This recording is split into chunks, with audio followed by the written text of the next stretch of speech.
Ich seh's in deinem Blick, du willst das. Ich seh's in deinem Blick, du willst das.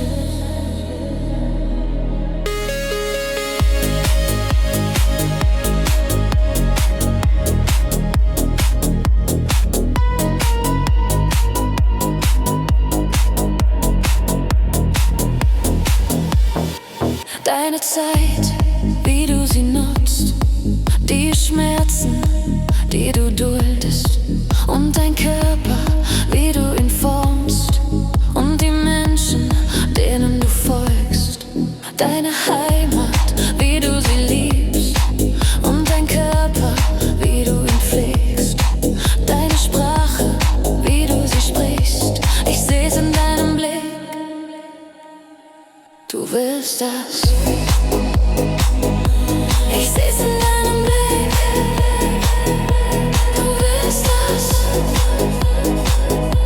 Ich seh's in deinem Blick. Du willst das. Ich seh's in deinem Blick. Du willst das. Ich seh's in deinem Blick. Du willst das.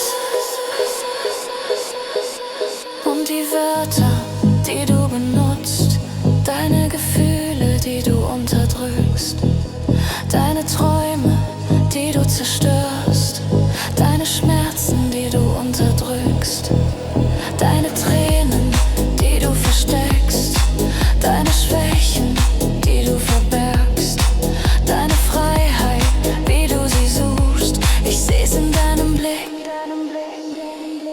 Du willst das.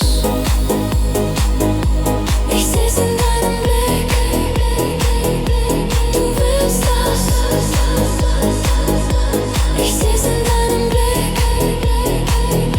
Du willst das. Ich seh's in deinem Blick. Du willst das. Ich seh's in deinem Blick. Du willst das.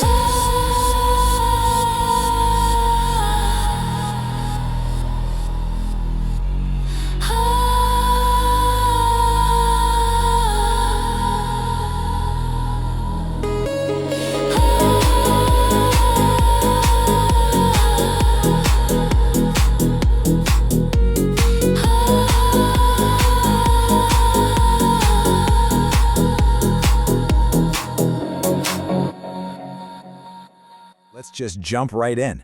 We're going to tackle a pretty unsettling question today. Is it possible that a specific, notorious kind of psychological warfare, one perfected by the East German secret police, is actually still being used?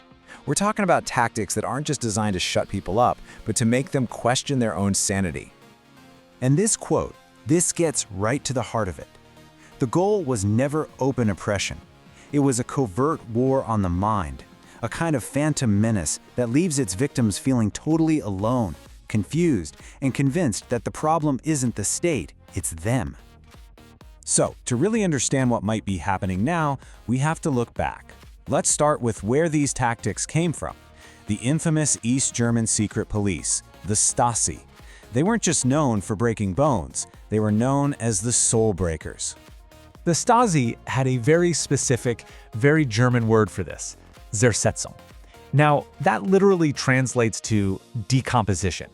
And that's exactly what it was meant to do, to make a person's social and psychological life basically rot from the inside out, to just decompose until they were no longer a threat to anyone.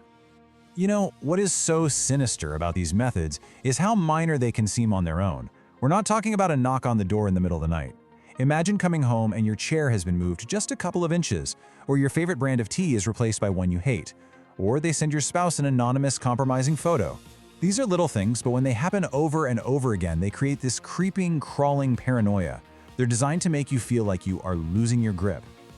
So here's the crucial part. The Stasi figured out that it was often way more effective to just paralyze a dissident than to actually imprison them. I mean, why create a martyr when you can secretly destroy their reputation, their job, their marriage, and their sanity? Zersetzung was all about making a person their own prison. Okay, so now we're going to jump from the Cold War straight into the digital age. And this is where the story gets really, really weird. Which of course brings us to our big question. Was Zersetzung just some dusty relic of a defunct communist regime, or did the playbook survive? Just look at this table. This right here shows you the mystery we are diving into. On the left, you've got the Stasi's Zersetzung tactics, all documented in their own files. On the right, you have the experiences reported by a modern group of people who call themselves targeted individuals. The parallels are they're uncanny. Clandestine home entry, slander campaigns, electronic surveillance, psychological harassment. It is almost a perfect one-to-one match. So yeah, these are the targeted individuals, or TIs. Thousands of them have formed these online communities to share what they're going through, something they call gang stalking. They believe they're being systematically harassed by organized groups of people, and their descriptions of this harassment, well, they sound eerily familiar. So what is actually going on here? Well, there are two radically different ways to look at this. The first one views this whole thing through the lens of mental health. This quote from a self-described TI gives you a sense of the kinds of things being reported. They often involve claims that go way beyond just normal harassment, talking about things like electronic rape and voice-to-skull technology, where people believe sounds and even thoughts are being beamed directly into their head. To many people, this sounds like a classic symptom of a persecutory delusion. And this is where the internet plays such a massive role. These online forums can become incredibly powerful echo chambers. Now, they definitely offer support for people who feel isolated and terrified, but they can also reinforce what might be delusional beliefs, validating even the most extreme claims and making it much harder for people to consider any other explanation for what they're experiencing. And the stakes here are tragically high. Since 2013, that number you see, 4, that's the minimum number of mass shootings or violent acts in the US that were committed by people who identified as targeted individuals. The most well-known was the 2013 Navy Yard shooting that left 12 people dead. It's a brutal reminder that these beliefs, whatever their origin, can have devastating real-world consequences. But it's not quite that simple, is it? What we're looking at here is a declassified document about psychological operations, or PSYOP. It's a reminder that the idea of targeting the human mind is a very real military and intelligence strategy, and that just blurs the line, making it so difficult to know where a personal delusion might end and a targeted campaign could begin. Which brings us to the second major explanation. This one argues that we can't just dismiss these claims so easily because they exist in the shadow of a very real and very documented surveillance state. Honestly, to believe that organized, state-sponsored harassment could be possible, you don't need a tinfoil hat. You just need a history book.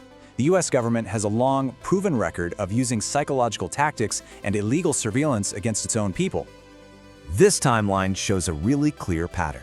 From COINTELPRO back in the 50s, which actively tried to neutralize groups like the Black Panthers, to the Church Committee's bombshell revelations in the 70s, to the massive expansion of surveillance after 9/11 with the Patriot Act, and then, of course, Edward Snowden's leaks confirming that the government was collecting data on a scale nobody thought was possible. The capability and the intent, it's all part of the historical record. And this isn't just history. Modern programs like the Threat Liaison Officer, or TLO network, create a framework for this stuff. Intelligence fusion centers go out and recruit private citizens, hospital staff, clergy, just regular people, to report on suspicious activity. This creates what one critic called a cadre of anonymous, citizen informants who are completely unaccountable to the public.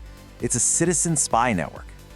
So, when you take that documented history of psychological operations, which are designed to exploit our weak points, and you pair it with the modern reality of these unaccountable citizen informant networks and mass digital surveillance, well, the claims of targeted individuals start to sound less like a delusion and more like a plausible, if extreme, extension of a known reality. So, where does all of this leave us? We're basically caught between two powerful competing narratives, and the actual truth seems to get lost somewhere in the middle of it all. This is the dilemma. On one hand, we could be looking at a serious mental health crisis, where the internet is just pouring gasoline on persecutory delusions with tragic results. But on the other hand, we have a state with a documented history of doing exactly these kinds of things, and now they have all the modern tech to pull it off on a massive scale. The government has essentially created a plausible scenario for its own worst accusations. Ultimately, the state's own actions have created an environment where it's incredibly difficult to tell the difference between paranoia and perception. When you know for a fact your government has lied, has spied, and has actively tried to psychologically neutralize its own citizens, how can you ever be sure it isn't happening now? That line becomes dangerously blurred. And that is the question we're left with, isn't it? In an era where our every click, our every call, and our every move can be tracked, where does a legitimate, evidence-based concern about being watched end, and where does a delusion begin? And maybe more importantly, who gets to decide?